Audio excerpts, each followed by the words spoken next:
And recordings of the podcast may not be used for any purpose without the direct written permission of the podcast owner.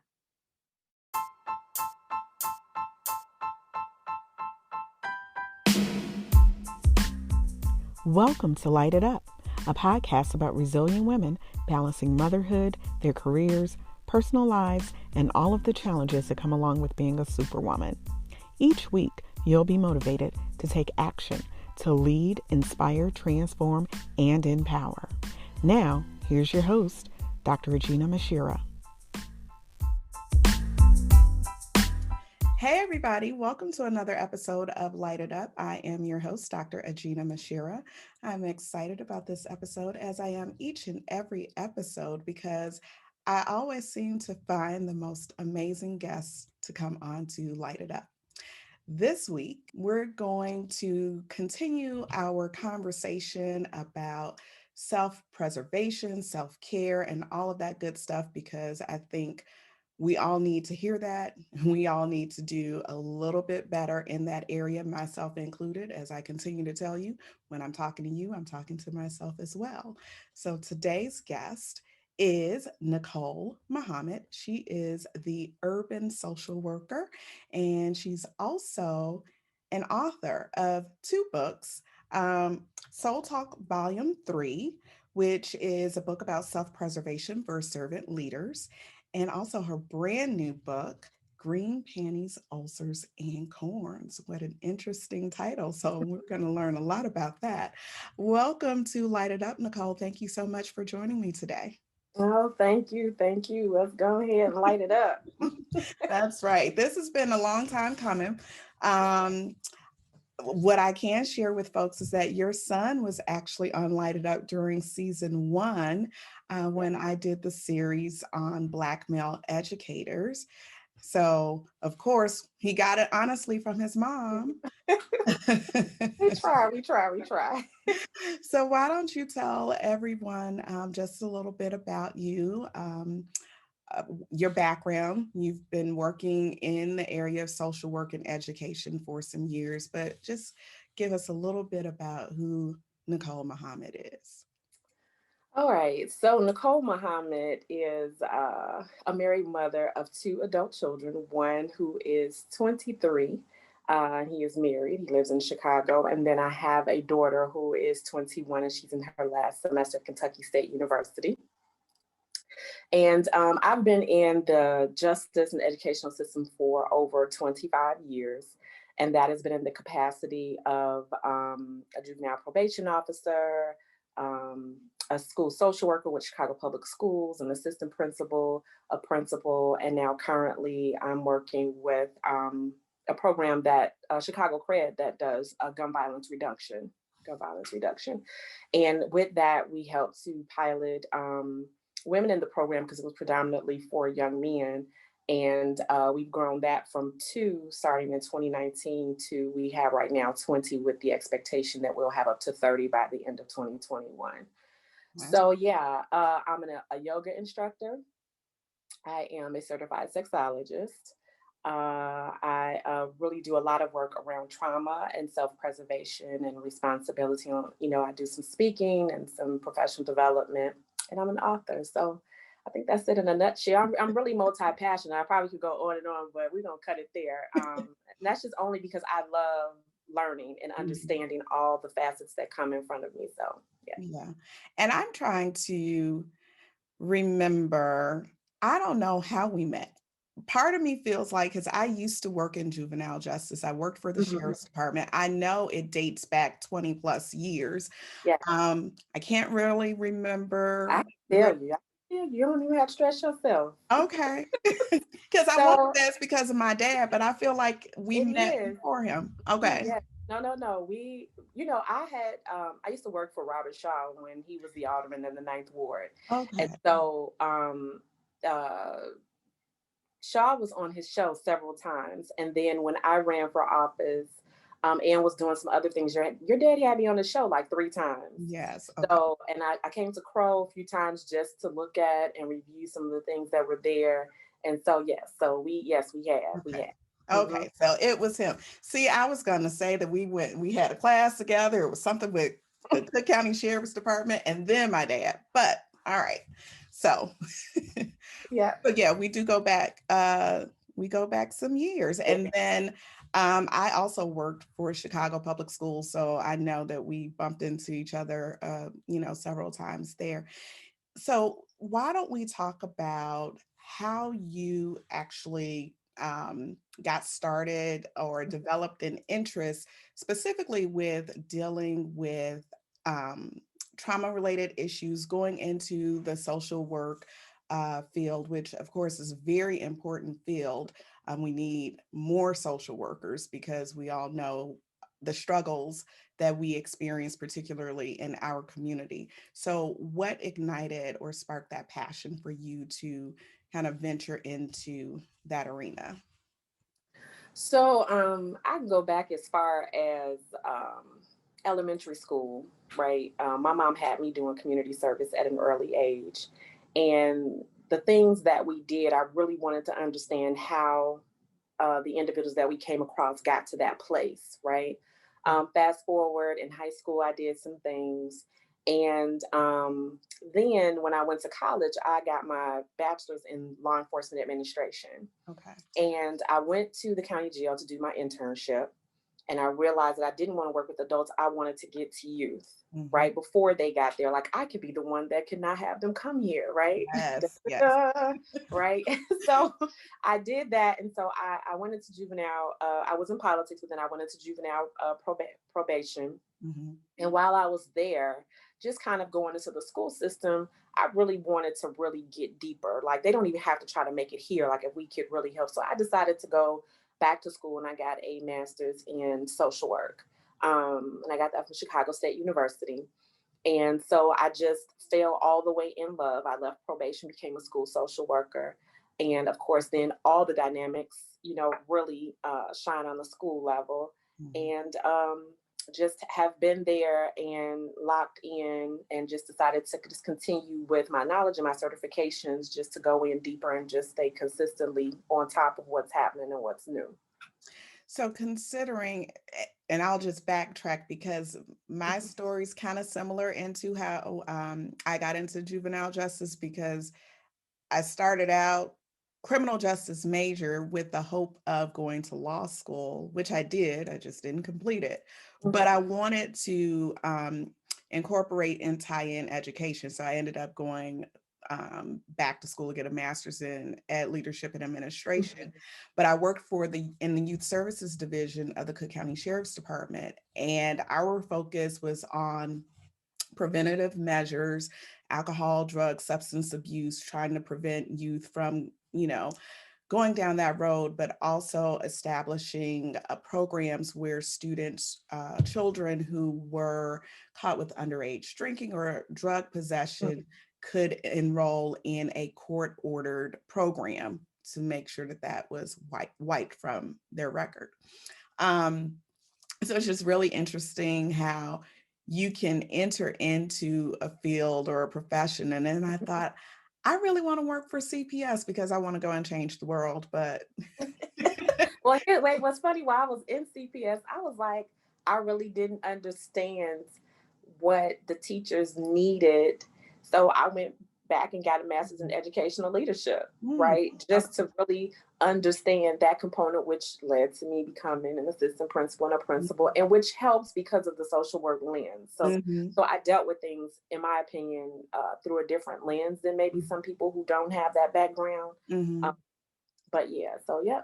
So let me just ask you, as a mother, an educator, social worker, so considering everything that the current environment that we're in right now, when you talk about what's happening with the pandemic and how there's such a disparity in terms of access to resources, which was already prevalent before the pandemic, but it just exacerbated the issue. And so many of our families are experiencing trauma. What can, I guess, from a professional perspective, what do you think that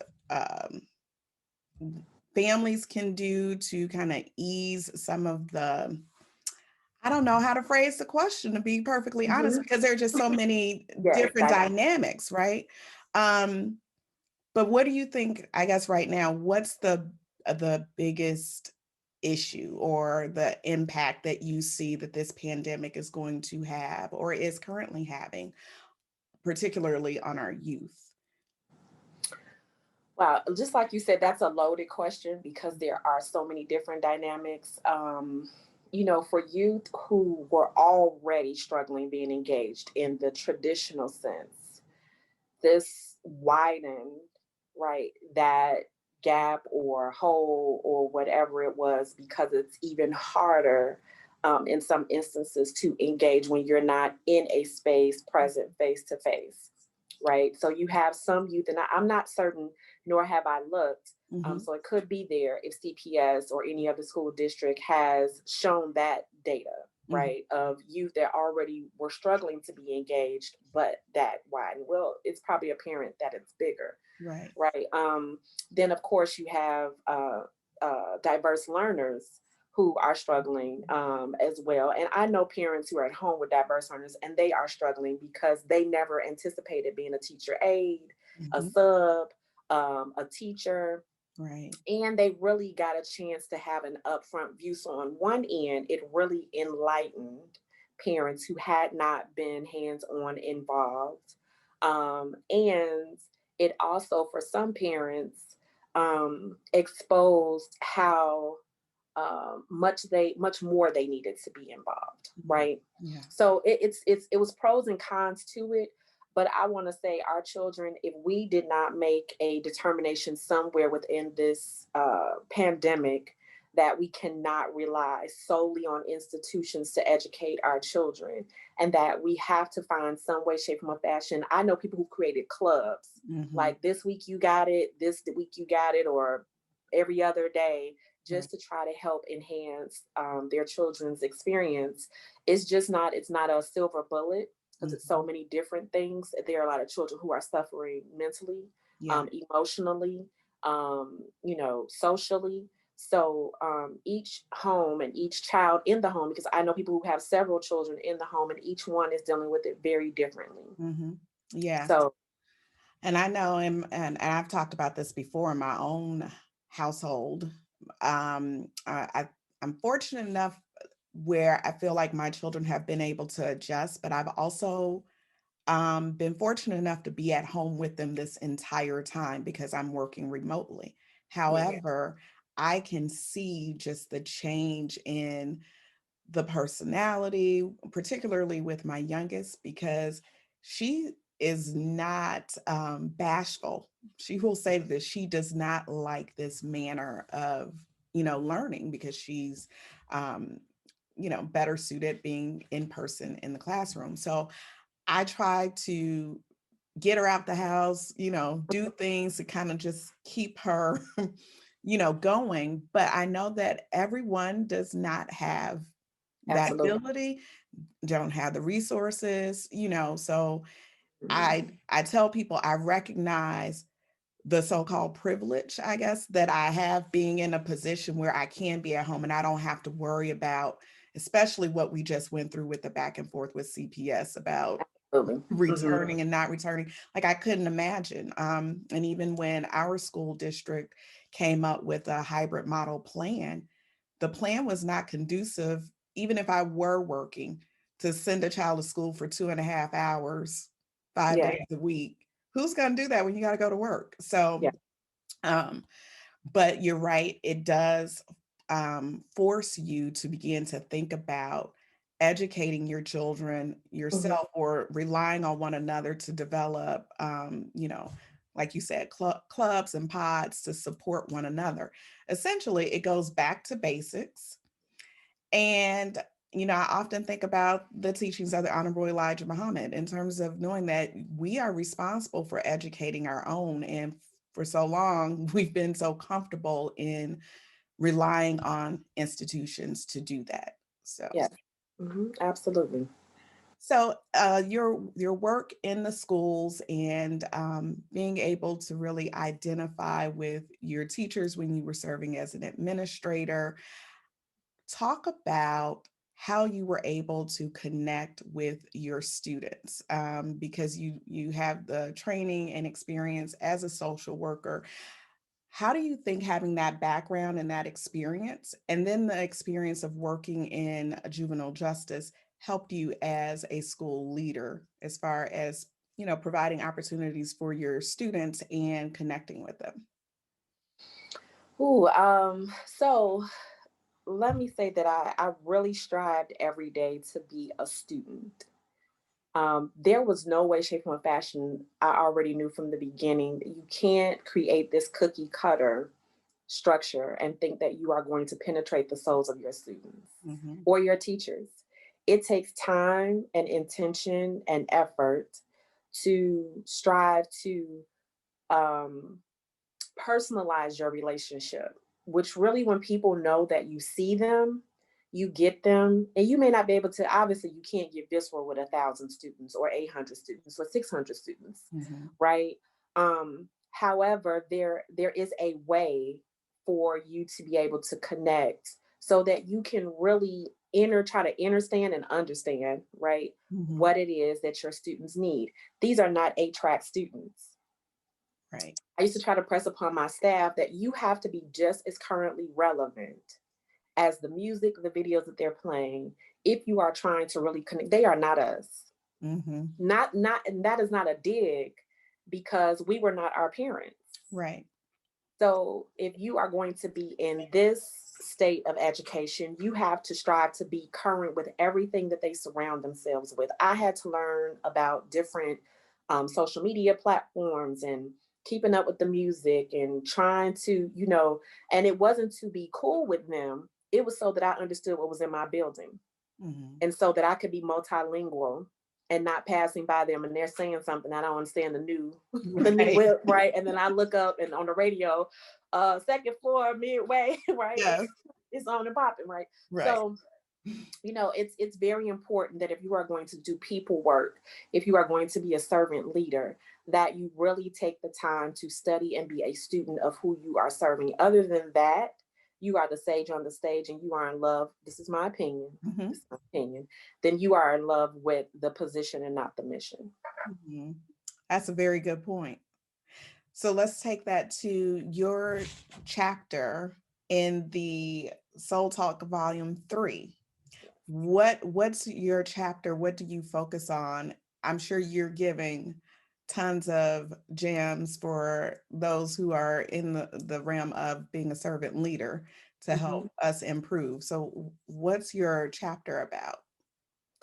It's really my perspective about what I felt like I sacrificed and committed myself to um, without taking care of myself, and without anchoring and on to what I believe spiritually, right? So I'm a handler, right? I'm gonna handle it, Mhm. right? And for me, if I'm running something or a part of a team that's helping to be responsible for something, I have to get visceral enough to understand what everybody does. Because if you're absent, if there's a problem, I need to know how it's supposed to be and look without us falling apart. And I don't believe in toothpick foundations. Mhm. So, in everything, being committed, serving long hours, striving to be a daughter, a wife, a parent of two different, children, attending their things, trying to be, active with my work, just being an administrator, and that comes with all types of branches, right? Central office, federal, state, just all of those things. You're in it and you look up, and your health, your mental, your emotion, your spiritual is off, Yeah. right? You're going someplace and you're trying to give your all because you made a commitment to something. And then the things that you claim that you love and value the most are usually put on the shelf.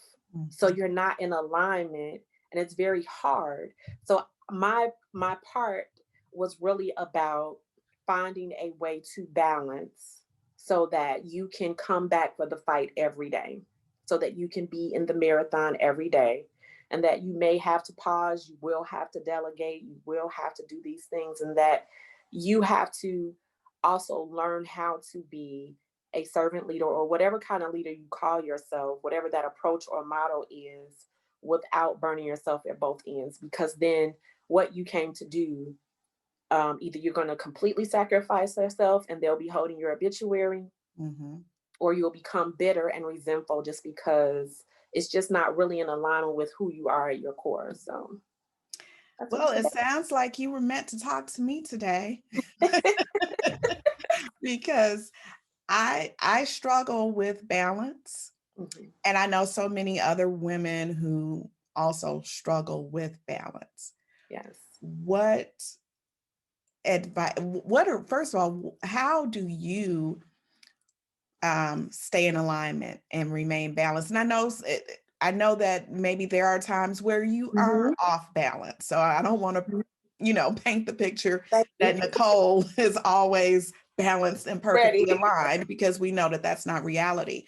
Right. But number one, what are the ways in which try to remain in balance? And then when do you begin? What happens when you begin to notice that you're not Mhm. balanced? So I think, well, let me say this. I do know that I appreciate getting older, right? I hope everyone, as they get older, they get wiser. So you strive to work smarter, not harder. Um, but what I did do was I went back to things that I loved, right? Things that I was able to. I'm an only child, so Okay. I know how to talk with myself, be with myself, and, and have this same conversation we have, and just all by myself, right? Do you So, fancy yourself too? No. I do, because I do, girl. What you better stop playing with me, okay? Right? Okay. Anyway, so, but I found places where I can just go Mhm. and be by myself and hear myself. Sometimes your house, as much as it is the place where you reside, it can Mhm. have a lot of noise, especially if you reside with people. And then just maybe you need to come up out of it, because it could also be a place where you don't get fresh new ideas. Maybe not. Mhm. So I have places that I go to where I'm able to think and sit and feel safe and just kind of go through some things. I love dancing. When I grew up from 3 until probably close to 30, and a little bit more, I dance like modern jazz. And so if I'm able to dance, and create these little routines in my head with an audience, right? Mhm. That's gonna feel something. Yes. Right. I fell in love with yoga so much that I became a yoga teacher, because what it did for my body, how it tapped into my central nervous system and Mhm. helped me go to this place where I'm able to breathe, relax, unwind, take responsibility for where I am because of the things I did to myself, the Mhm. things I signed on to when I didn't know no was a whole word, a whole Yes. sentence, right? Yes. So it gave me some introspection that allowed me to really start to make some really smart decisions, and then just relinking spiritually, about not with rituals or anything, just me, who I am, God's daughter. Mhm. That's it. That's all. And anchoring myself on that and what I say that I believe in, right? Because sometimes we can say we believe, but we really don't do the things that reflect that. So it is hard. It is a balance, because even though I'm an empty nester, um, there are times just with my personality and what I like to do that I get out of balance. Mhm. And it's because of my level of commitment, and then, wanting to follow through what it is that I said that I was going to do. And I can just get wrapped up in it and not, it's because I really want to do it. Mhm. So I can tell it's when I start not eating right, when my clothes don't fit right, when I'm not sleeping. And here's the other way that I know when I'm doing something crazy is my tongue is stuck at the top of my mouth, Wow. right? There is a connection between your constant thoughts in your head and almost like a frequency vibration connection, that if when you relax your tongue, I Mhm. know some people are gonna be like, what? Try it. Like, just try it. One day when you will find that your tongue is up at the top, you gone, right? So Mhm. I just try to really learn some things. I do incense, sage, you know, aromatherapy, my diffuser. So I just try to do this thing. And then just sometimes it's a girlfriend moment. Yeah. I got to get with my sisters or my friends, my sorors, whoever, to just really, you know, let loose, because you have to become someone to do these positions, right? You can't take mama to your job, right? There's a certain perspective and way that you hold yourself with who you are. That in and of itself is an energy drainer, even though you may love to do it, but you have to become someone. We just did something with some police officers. And a part of that is they have to become someone in order to survive that job. That person is in them, but it is just a part of themselves. And if they don't know how to unhook and unhinge, you get home and your children will quickly tell you, I am not one of your clients. We are not doing social work right now. Can you stop asking me questions like I'm on your couch? Oh, you're not teaching me in your class. I'm not one of your students.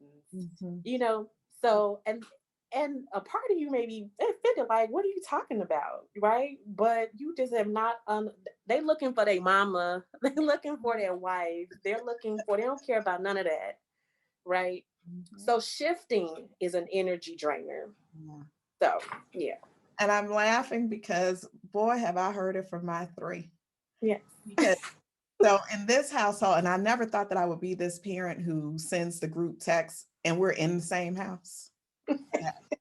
And I'll send a text and they're like, Ma, could you please not send this text like you're sending an email to one of your colleagues at work?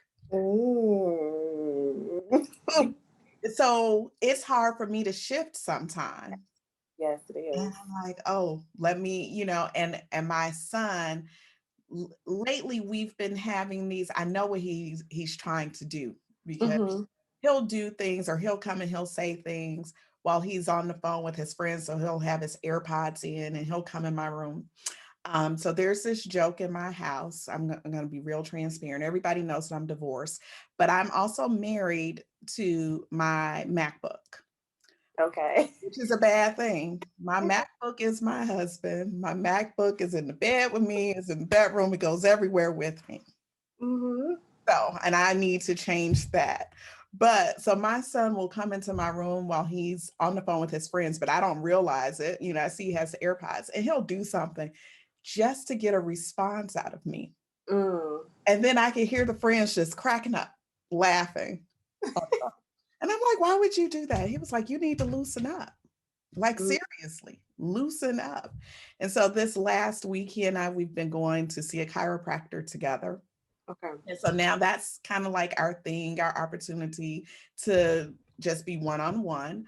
And I said to him, sometimes I can ask him questions and he'll give me an answer that he knows I'm going to, like, what? And he said, I'm just joking. Like, could you just please stop serious all the time? You need to relax. So I'm getting the messages from my children, which obviously I need to take heed.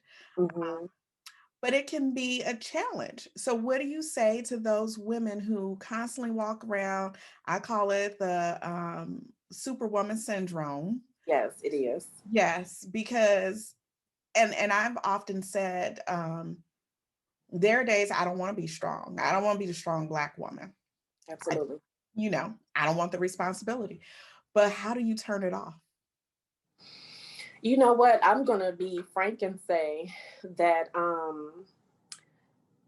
COVID came to teach me how to turn it off. Now, I know that for me was something that happened because everything stopped. Yeah. Right. All the meetings, even if it was just for a short period of time, for everybody learned how to jump on Zoom and have Clubhouse and just all these different things. Right. For a moment, everything stopped.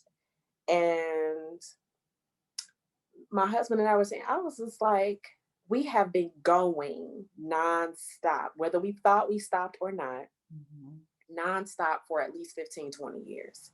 This is the first time that so many doors have closed and opened and faucets been turned on and so forth and so on. And my house is probably like, what is going on? Right. That's just my house. Yeah. So it is a struggle because, like I said, you have to become someone in order to do the different things that you do. There are different expectations. So I just think that you have to pause for a second to just take time out and ask yourself, like, Am I willing to be committed to this lifestyle for the next 6 months, year? If not, how do I want that to look? How can I, right? How can I relax? How can, how can I not be so uptight? How can, because I know another part of that, and I'll say this.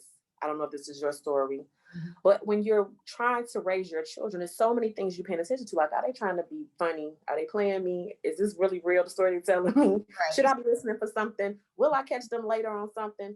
Am I being too, right? It's all these things, along with trying to reintroduce yourself constantly to your children and to yourself, because I had to reintroduce myself to my children several times. Like you're not who you were in elementary school. You're not who you were your freshman year. You're not who you were your senior year. Now I have adult children. So now I have to have conversations and not be offended if they say things that they're grown. Right. And I call myself doing a good job trying to build a foundation, right? So it's okay to have this conversation, right?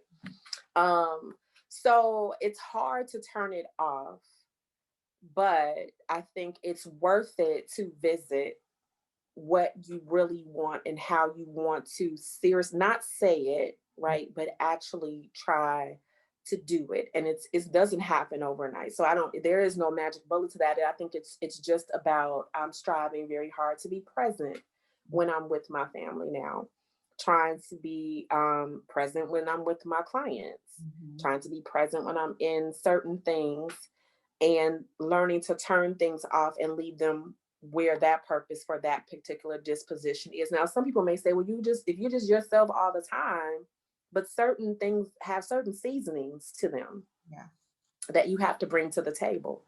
So it's not easy, but I think you have to really think and try to be intentional about how you want to be in that moment with those people.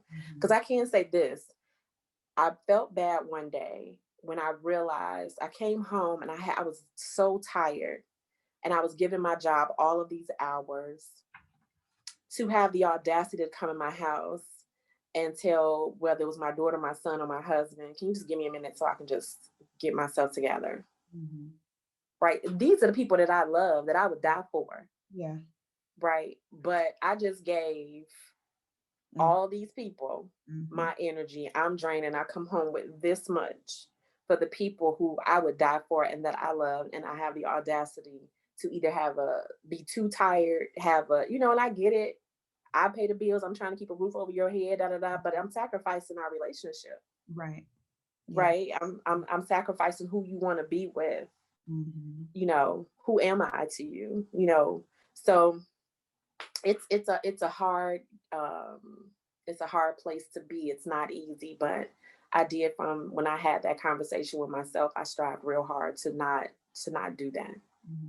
When you were writing for Soul Talk Volume 3, did you find that process to be therapeutic for you to share your story? I did. Well, let me say this. The main author, Cheryl Pelote Williamson, right? We had been in contact years before. And through the years, she has just grown tremendously. And she had these anthologies. And I wanted to write the Green Panties, Ulcers, and Corns years before I decided to jump on board with Cheryl. But a part of me, with my fears and knowing of certain things that I just didn't know, and wanting to be guided by deadlines and a safe boundary, I decided to join on with the anthology. So in that process, I got a chance to see there were certain things I didn't even need to be fearful of, right? It just was not that. It just, girl, you really could have did this a long time ago, right? Hello. Right? And then there were things that I found out, oh, okay, I didn't know that, right? So if I would have tried that, I probably would have messed up. So it was a safe place for me to start and invest my knowledge and everything. And so it was a great place to be transparent, to begin to talk about the stepping stone towards what was going to be my own book that came out of a little bit less than a year later. So now, tell me about Green Panties, Ulcers, and Corns. How did you come up with the title? What's the book about? So the book is about commitment, sacrifice, and just the responsibility of servant leadership for women. how we play all of these roles. Mhm. And a friend of mine said to me one day, if you're taking care of me and I'm taking care of me, then who's taking care of you? Right. And that was so real to me and it hit home. And so the book is really about the lessons that I learned in leadership and how I have these favorite pair of green panties I've had since my freshman year of college, and they have been always been in rotation at least 2 times a month. And I went to go put them on one day, and they didn't. In the book, it says they didn't flap down; they rolled down. And I wasn't even mad about the weight gain. I was depressed Yeah. about the fact that I couldn't put these panties on, but it was indicative of the fact that I had stopped really taking care of myself. And when you gain weight, right, this isn't about being fat or skinny. Mhm. This is about your body is responding to diet, stressors, whatever, right? And you have not been paying attention. And it's so many different parts of that that could be a sign or a symptom of things that you just are missing because you're just going, right? And then we had a really big incident that occurred at the school that was really small compared to the fact that it blew up to an international Mhm. situation. And it was misunderstood, misconstrued, the whole 9 yards, but we were responsible for handling it. Mhm. And just in that whole process and me showing up and showing out, we got this. What are you talking about? Handling it, da da da da da, right? I developed like this ulcer. Mhm. Um, and so that was eye opening about how I carried stress because I kept everything here because as a leader, you show up. If you're calm, your people have somebody to come to, and you're in a controlled environment because you create it that way. I was the thermostat, not the thermometer, Mhm. right? Which are two different things. I control the heat up in here, right?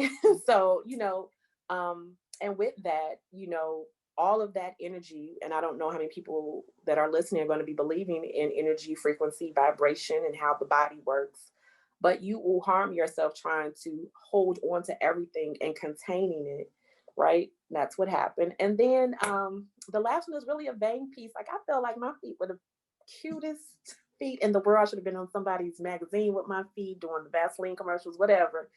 And because of all my ripping and running and showing up and having clothes and shoes that lined up together and blah, blah, blah, blah, I developed two corns on both feet. Both. This is a problem. Yes.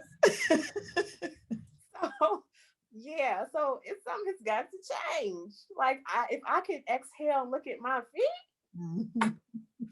now they got corns on them. So anyway, so Um, yes, that's how the title came. Very interesting. But as you were talking about the different aspects and Mhm. related to the title and what you went through, I'm just sitting here thinking like, wow, that of course thinking about my own Mhm. experience, but how we can internalize and really do harm to ourselves and Yes. not realize how long we've been harming ourselves. Yes. Yes. So and as you were talking about like the weight gain, I'm gonna tell I and I was just saying to somebody, I think that so I do know that seasonal depression is Yeah, real. it's very real. It is For me, it very is. Mhm. yeah. I in December, my children and I we went to Cancun Okay. because I just needed to get away. I could Yeah. not take it. Because essentially the last trip that I had been on was um in late February, right Mhm. in the midst of where Mhm. the pandemic was getting ready and I was in Atlanta. Mhm. I knew something, it was really bad when I couldn't find hand sanitizer. But so that was my last trip. And I keep thinking about how great it felt just to be someplace warm, to Yes. hear the sound of the waves, Mhm. to see the sunrise every morning. And so fast forward, I got on the scale and we know that the scale is the devil and it is not our friend. But I had also, when we came back from our trip, I had committed myself to every morning, meditating. I started yoga, Mm-hmm. started exercising, and then you also helped because I know you were doing your challenge and Yeah. Team Muhammad. Yes. So I was motivated. Mm-hmm. And something happened. I went away another weekend. I was still here in Illinois. Maybe that was the problem because I was in the backwoods of Sheridan, Illinois, and I couldn't work out. I couldn't stream my workouts onto the TV. That was Okay. 5 days of not working out. And I've been in this slump. Mm-hmm. And I was just like, I cannot get with the program, Yeah. And so now that I'm looking at the scale, I'm reflecting on how my sleep pattern has now changed. Mm-hmm. I went to the chiropractor with my son, knowing that okay, I probably need an adjustment. And the chiropractor who had never met me, I felt like she was able to read me like a book. Mm-hmm. Mm-hmm. And so that was my wake up call. Like I just started thinking about all of these different chain of events. And I'm like, Yeah. I've got to do something differently because I am not balanced at all. Mm-hmm. And I've got to, regroup and get back on track. My fear is those people who don't recognize, or when they recognize that they need to do something different, it's too late. Mm-hmm. You know?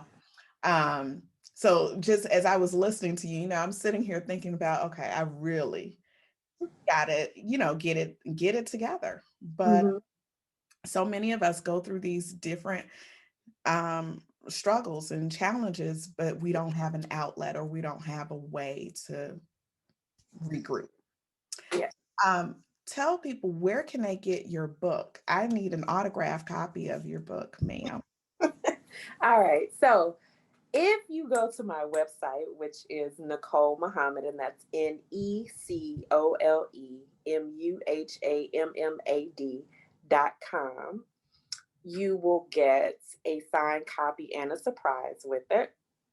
But it's sold everywhere books are sold. So Amazon, Goodreads, Barnes and Noble, Walmart, library, anywhere you can find books, that's where I am. You all go to NicoleMuhammad.com, order the book there. I'm not saying that you shouldn't go anyplace else, but support the author directly. I Yes. always tell people that.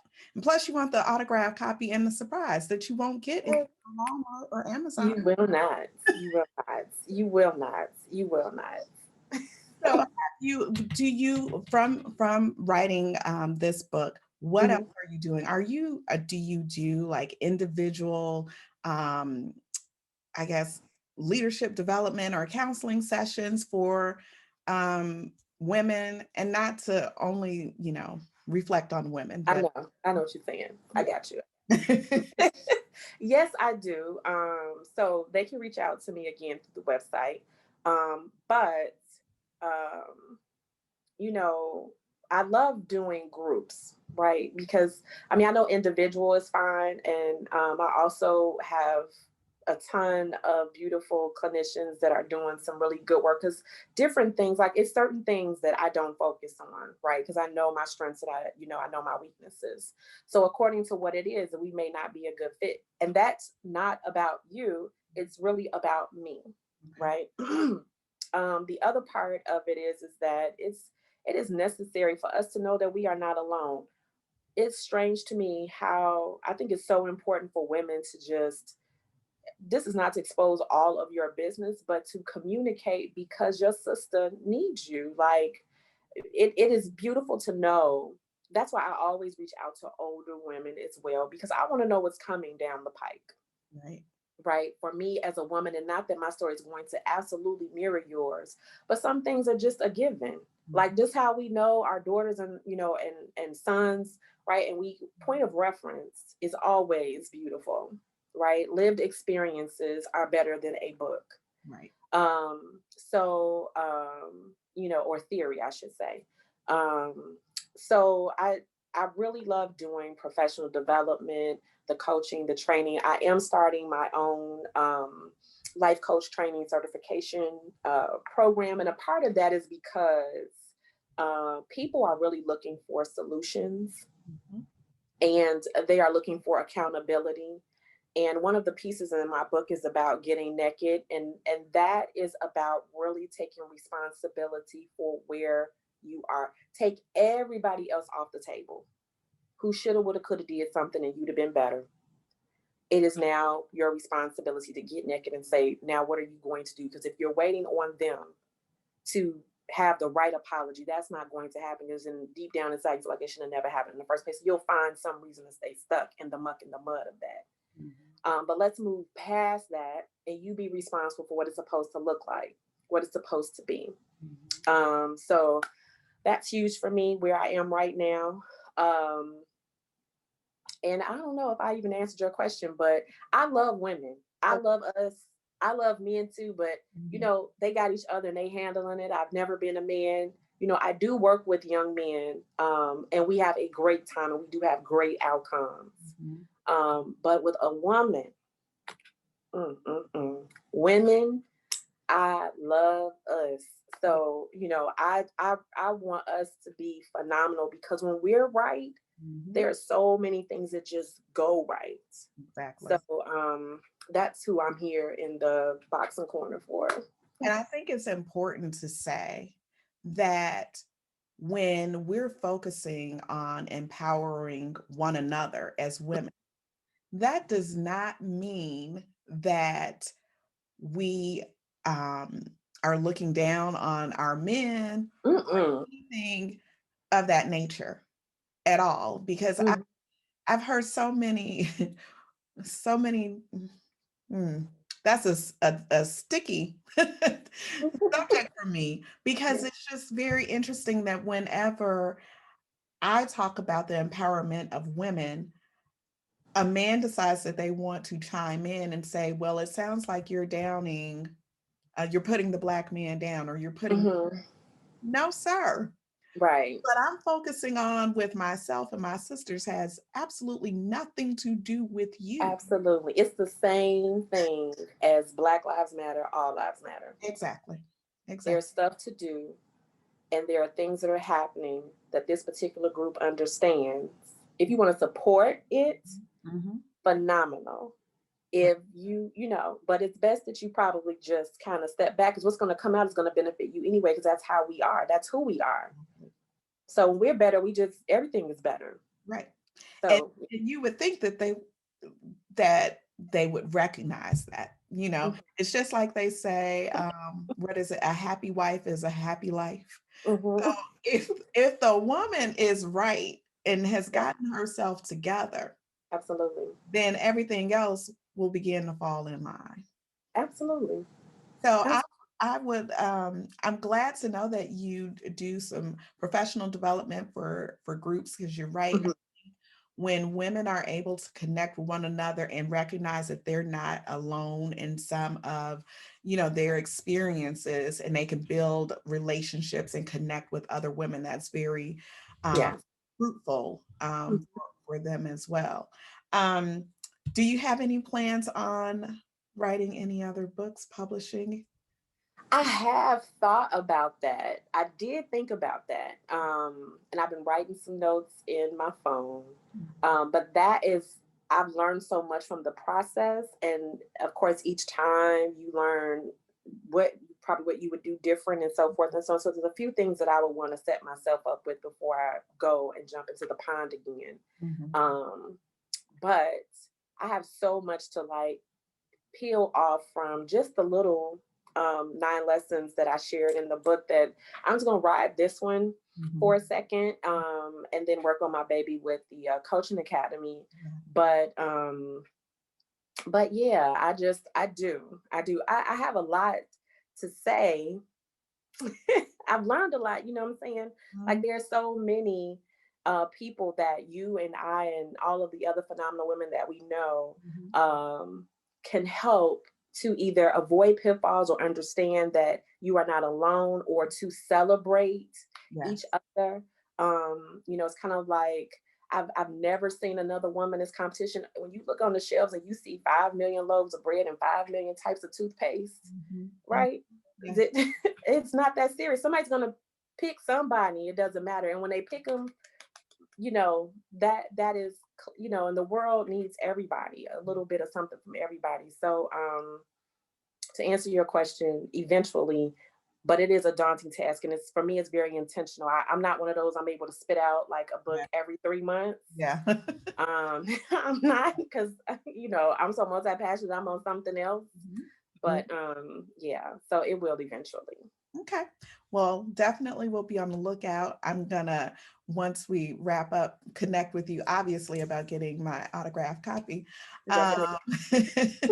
So do you have any closing remarks or words of wisdom that I know there's something that I wanted to ask you. Yes, So Nicole, I'm listening.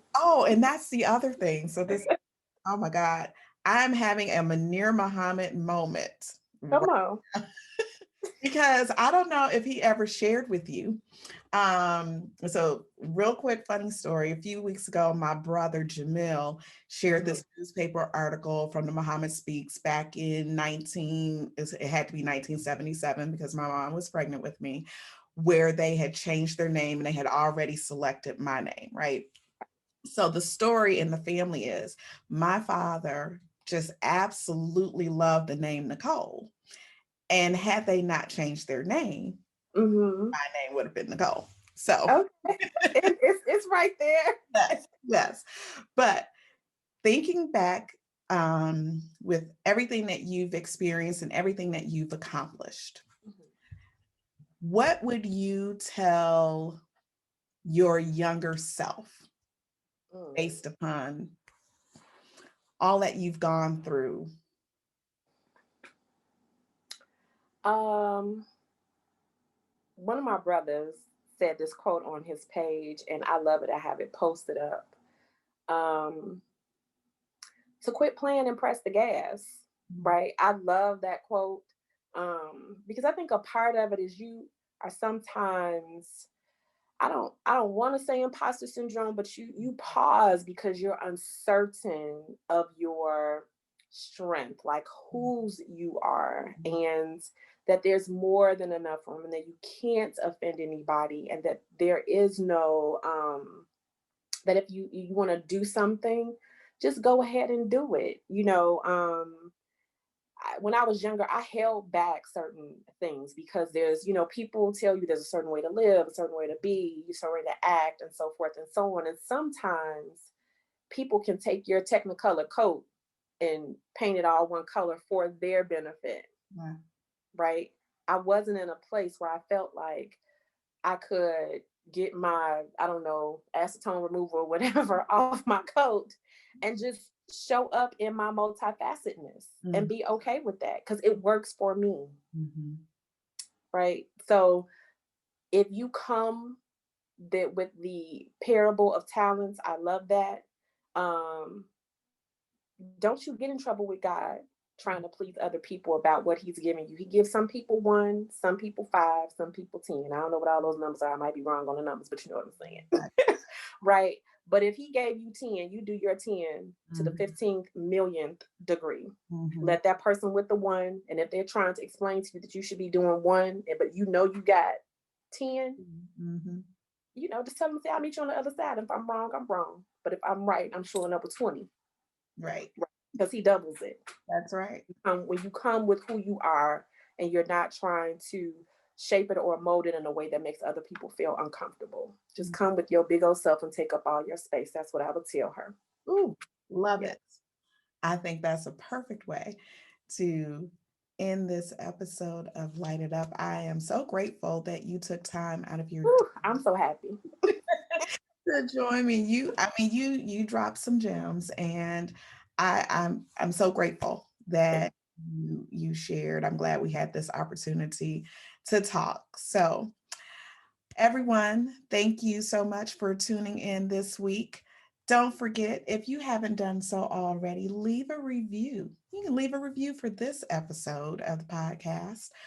Make sure you like, follow, and subscribe to the podcast and share it with others. I'm quite sure that they will get some major gems dropped each and every week.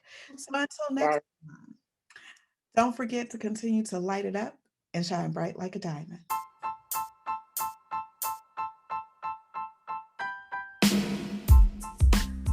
Thanks for joining me this week on Light It Up. Make sure you visit my website at www.lightituppodcast.com or www.aginahmuhammad.com. You can also find me on social media using the handle at LITE It Up Podcasts. If you like what you've heard, please be sure to hit the subscribe button so you'll never miss a show. While you're at it, I'd appreciate a rating on iTunes, or you can simply tell a friend about the show. Be sure to tune in every Tuesday for a new episode. Until next time, light it up and shine bright like a diamond.